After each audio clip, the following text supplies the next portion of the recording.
Welcome back to episode 13 of the Hitters Meeting here on Braves Hip Cool. And as per usual, I am joined with Coach Ken Anderson. Ken, how the heck are you doing today, buddy? I'm doing really good. We just took 3 out of 4, which we knew were going to be tough, and we did. And our picks to click didn't suck this time as much, so I'm a happy guy. I get it, man. I am 100% there. I honestly didn't think we were going to take 3 out of 4 because we knew the swing game was probably going to be Sandy because Max Meyer just befuddles the hitters of the Atlanta Braves. So kudos to the boys today. They did a really good job on Sandy, and so did our picks to click, Ken. Let's review them. Yes. He continues to stay hot. 3 for 9 in the series with a bomb and 2 stakes. And yes, I know all 3 of those hits came on the last game of the series, but it was against Sandy. He's a big reason why we won. Michael Harris II was 6 for 18, 3 bombs and 7 RBIs. Ken, you might have had the MVP of the series real quick. How about that? Yeah, he was outstanding all series and even played well defensively. Michael is growing into being one of the best center fielders in the game. And if he becomes that, the Braves have a very bright future right there. 100% agree. I love me some Michael Harris II. I never gave up on him, even when everybody was screaming at the top of their lungs last year. Oh my God, why did we give him that contract? Blah, blah, blah, blah, blah. That's why we gave him the contract, chat. It's called growth, it's called developing players. Okay. All right, we're moving on to the Washington Nationals. They are coming to Atlanta this weekend for a 3-game set. And game one, Ken, unfortunately, in all these games, these guys kind of give us a hard time, but we're going to start with this gentleman, Mr. Miles Mikolas. He seems to always have our number, especially when he was in the Cardinals uniform, Ken. Yeah, he's a tough ride for us, I think, because he throws so many pitches. So it's hard to. He's a backwards pitcher too. He'll throw fastball and breaking ball counts, and vice versa. He's a veteran and he's very wily. We should be able to hit him, but Miles always finds a way to.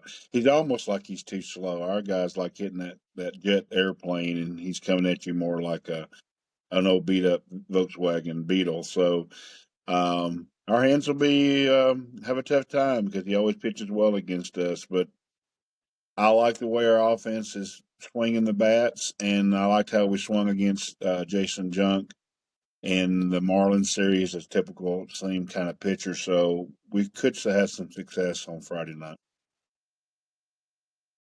My God, I hope so. I don't want to come into a series recap and be like, yeah, we lost the series because we couldn't hit Miles Mikolas. All right, so here we go, chat. His repertoire. He's got a fastball, he's got a sinker, slider, curve, change, and a sweeper. So he has a kitchen sink that he's going to be throwing against you. Left-hand hitters are going to see that entire kitchen sink. The only pitch that he really throws slightly more to lefties is going to be the four-seamer at 29%. Everything else stays around 16 to 18%. Right-handed hitters are going to see basically four-seam, sinker, slider, and sweeper. He doesn't really throw anything else besides those 4 pitches. So, in my opinion, you don't really need to hunt a specific window with him because none of his pitches are really that good. Not trying to be mean. I'm just being completely honest with y'all. Right-handed hitters and left-handed hitters, in my opinion, simply just need to see the ball up and think about driving the ball into the opposite field gap. His fastball is not going to blow by you, and his breaking pitches are not great. They are easily readable out of the hand, in my opinion.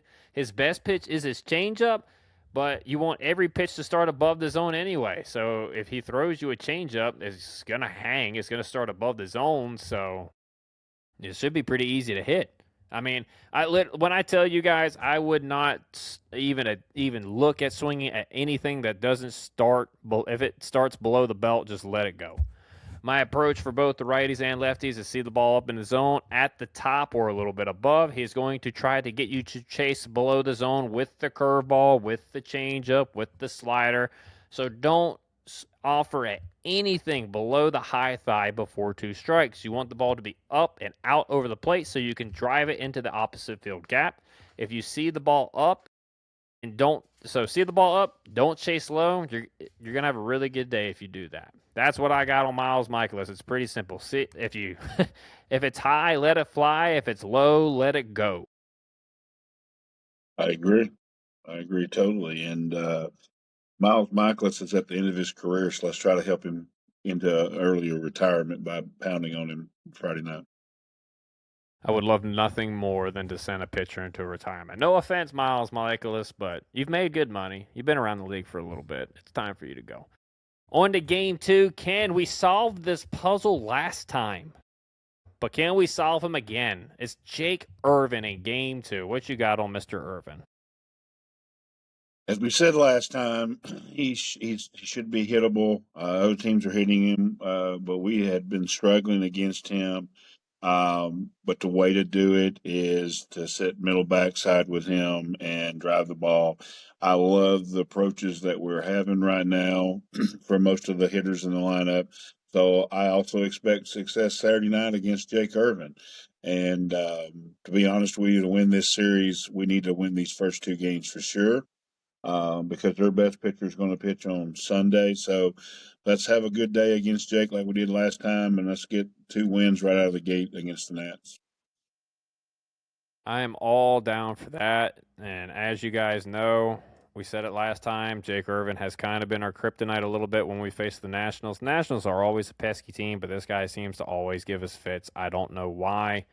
So his pitches, he's got the fastball, he's got the sinker, curve, cutter, slider, and changeup. He likes to throw to the glove side to both hitters. He likes to throw inside to lefties, away to righties. He likes to throw the fastball at the top of the zone. He has a lead extension, so his 93 to 94 kind of plays more 96 to 98. Left-handed hitters are going to primarily see the fastball, curveball, and cutter, and he will sprinkle in other pitches as well.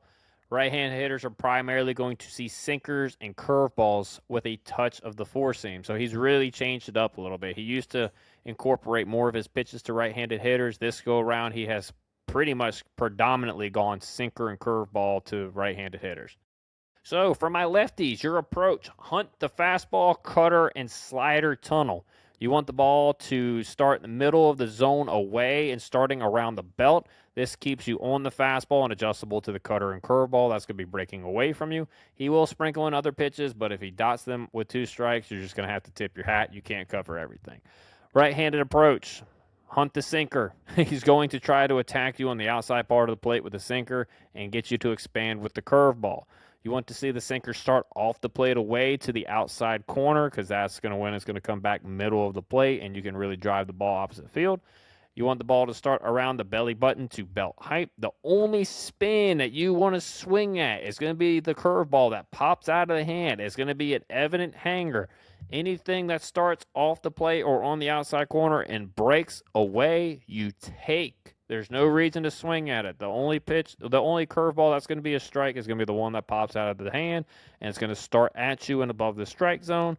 So again, hunt the sinker, get it on the outside part of the plate, so outer third middle, and really drive it into right center field if you're a right-handed hitter. And I think you're going to do just fine against Mr. Jake Irvin. Ken, that is what I got on him. Yeah, the reason I like said middle backside, let's just take one of our really good left-handed hitters, Matt Olson. He cannot beat Matt Olson with a sinker inside, so he's not going to throw it. So if he does try to come inside in there, Matt should be able to yank it down the line or in the ballpark. So if Matt sits looking to the middle and the backside, I think he'll have success against Jake. And after facing Sandy, I think he'll be looking forward to this weekend. Yeah, him and Big Thick did not have fun against Sandy Alcantara, but they haven't had fun their entire career against him. Sometimes you just got guys that you just cannot see for whatever reason. So we're going to move on to game 3 of the series against the Nationals, and we are going to be facing Mr. Foster Griffin. Ken, talk to me about him a little bit. He's their best ride. He's pitched well for them this year. That's the one they've been counting on to give him innings. And so for me, I'm going to try to get him up, his pitch count up a little bit. He throws the ball good. I mean, he mixes his stuff well. And as you know, we don't hit lefties as well as we do righties. So this is a game that worries me. For him, I would just lay off anything that's going down because his ball really breaks, and I would try to get the ball up on him, and I try to make some throw strikes and try to get his pitch count up so that we can get him out of there. That'll be the third game of the series, and the Nats have a not a terrible bullpen. They don't have a great bullpen, so we can get in the bullpen. We might be able to score some runs. Ken, you're being modest. I think they have an absolutely terrible bullpen. They got a couple guys in there, but they're not, Well, for the most part, they're not great. I don't want to hex us when we're fixing to play them. So I'll talk more about how they are on Monday. That's fair. That's fair. That's fair. All right. So for Mr. Griffin, he relies on 7 pitches. Count them, 7. He's got a cutter, a fastball, a sweeper, a changeup, a sinker, a curveball, and a split finger. He likes to work hard inside the left-handed hitters early, and he likes to finish them with the pitch down and away. He lives on the outside part of the plate to right-handed hitters with the cutter, the fastball, and the changeup. He will bust right-handers inside from time to time with the cutter to keep them honest. So left-handed hitters hunt the fastball and the sweeper. This is going to keep you on the cutter and sweeper away and still allow you to stay on the fastball inside. You want to see the ball start on the inside part of the plate towards the middle and start around the belt belly button height. And you want to really focus on driving that ball to right center field. If it's inside, you got to pull it and yank it down the line, but he's probably going to try to tunnel that, outer third up around the belt type area. So his cutter plays off of that and his sweeper plays really well off of that. So be on the lookout for that. Right-handed hitters, your approach is going to be a hunt the cutter and change up window. This will allow you to stay on the four-seamer, the cutter, the curve, the sinker, and the changeup.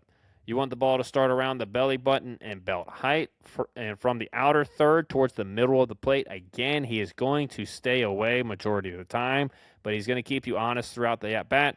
You want to think about driving the ball to right center field. So you want to see the ball up and out over the plate. Anything inside for me, I'm taking, and I want to drive that cutter that comes back over to the plate or the fastball that starts on the outer third of the plate and drive it to right center field.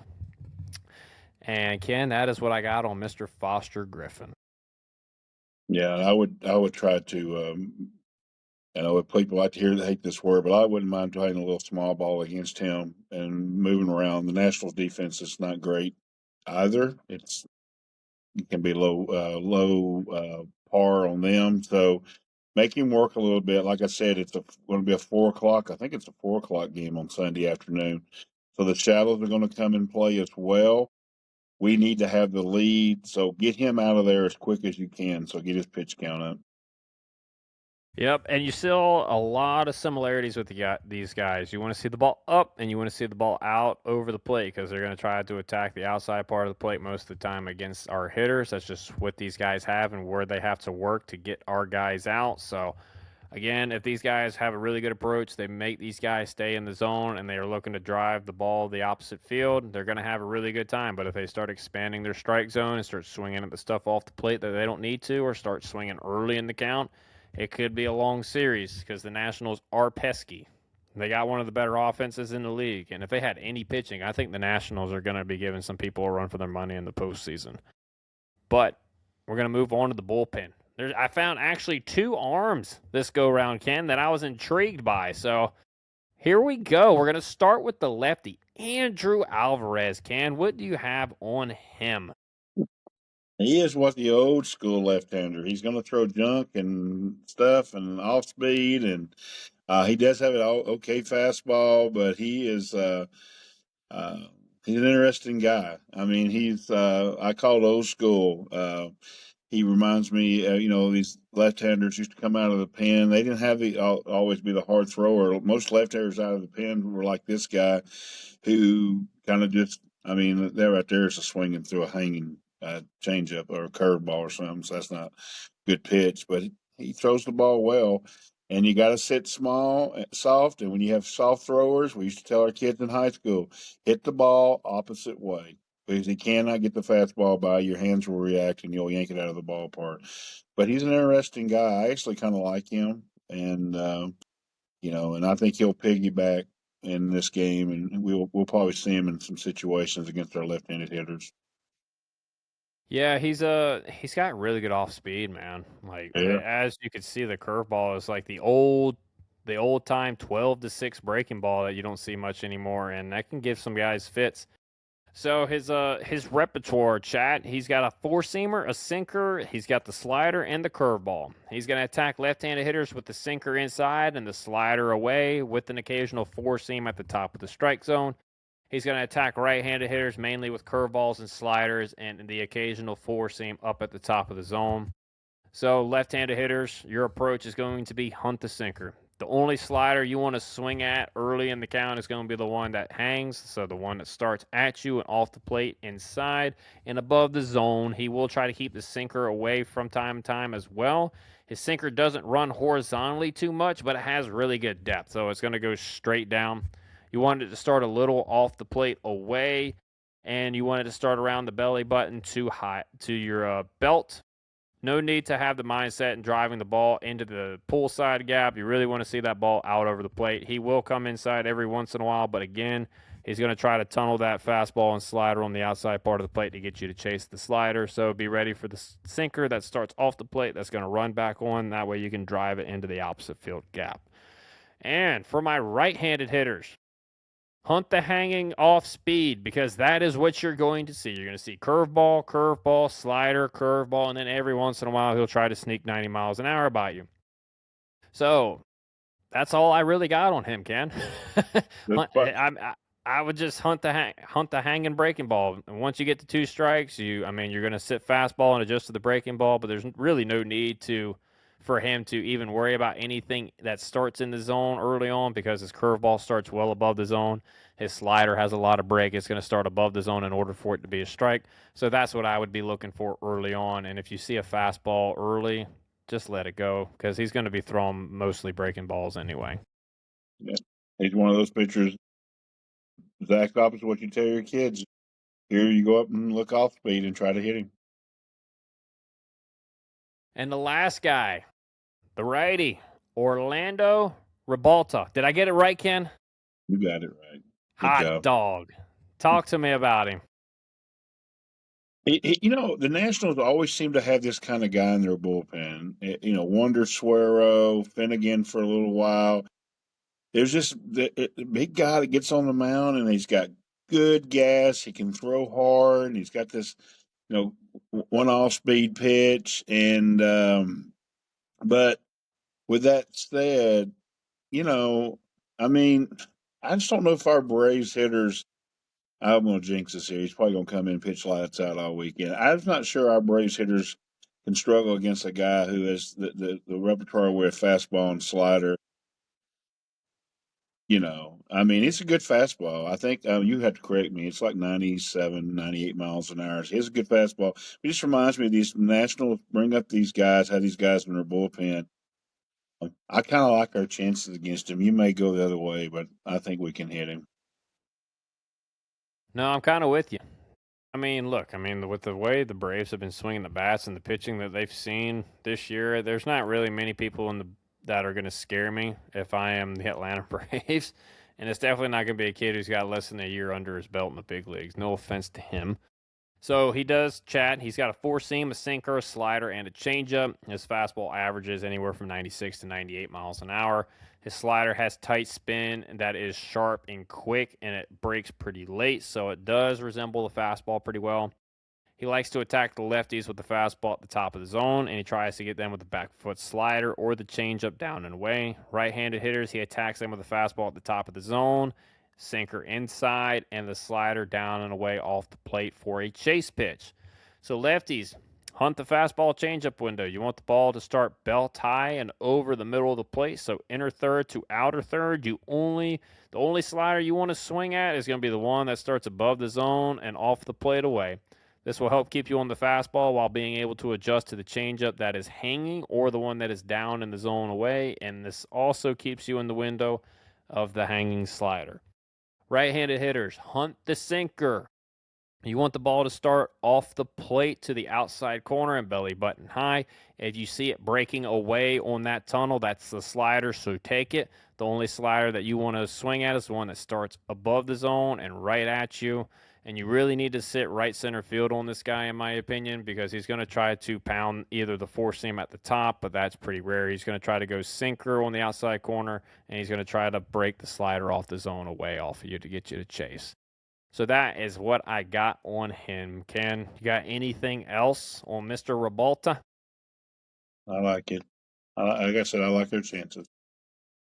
I do too. I think the Braves could do really, really well this weekend against this pitching staff. The pitching's not very good, but again, they always seem to give us fits. So with that being said, Ken, before we do our picks to click, let's do a little series prediction. What do you got?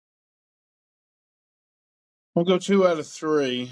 I don't know how we're going to actually get there, but because these are 3 starting pitchers that give us some issues. But I think where our offense is going, I think we're just going to get to 2 out of 3. And if we somehow solve Griffin on the last day and Martin pitches like he's been pitching, I could see us actually sweeping this weekend. And that would be a death knell of the Nationals. They have been right here the whole time. Every time they get toward 500, have these kind of series come up. We need to take advantage of that too. They're a young team that needs to learn how to win. When they're not close, when they're under 500, they play way better. And then when they get to where they're 500, people start talking about being in playoff contention. They tend to lose these series. So we need to just do that again. So I'm going to go 2 out of 3, but I wouldn't be not surprised. We may get out here with a sweep. We won 3 out of 4 from them earlier this year, right? Yeah. The same thing happened too. They were getting close to 500. They played us, and it did something. Went to Philadelphia. They were close to 500. Philadelphia beat them, so they're having this tough time of beating. So we need to take advantage of that. Well, I'm going sweep. I like the way our guys are swinging the bats right now. We scored a ton of runs in Miami the last 3 games of the series after we got punched in the mouth in the first game. That's it. I just don't think the Nationals pitchers really have anything to offer these guys that we haven't seen. I think the Miami bullpen was better. I think the Miami rotation was better. I think pretty much every pitching staff that we have faced has been better. There's no reason why we shouldn't sweep the series. But again, it's the Washington Nationals. They always seem to give us absolute freaking fits. So, but I'm going sweep. I'm going to be optimistic on this one. With that being said, Ken, who are going to be the guys that are going to play pivotal roles in this series? Who is going to be your pick to click? Well, we need picks to click. Because the one thing the Nationals do well is they swing it. They can hit it, and they can run, and they can score. They got a lot of athletic kids. So we're going to need multiple picks click. So I think we're going to have a bunch of them have successful series. But, every once in a while, I'm not a gambler at all. But they tell me that if you're rolling dice and you roll, to sit on the same number because you can get on a roll.